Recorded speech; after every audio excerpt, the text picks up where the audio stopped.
Во минатото овој вид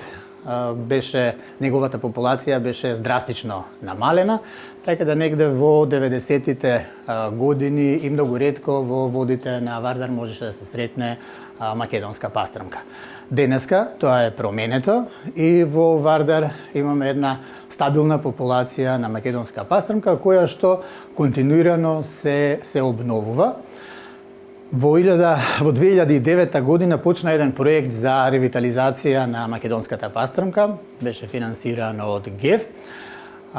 опфати ловење на пастрмка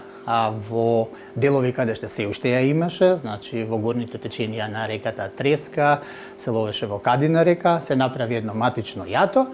кое што подоцна послужи за производство на подмладок со кој што после се порибуваше и реката Вардар и сите останати реки во Македонија.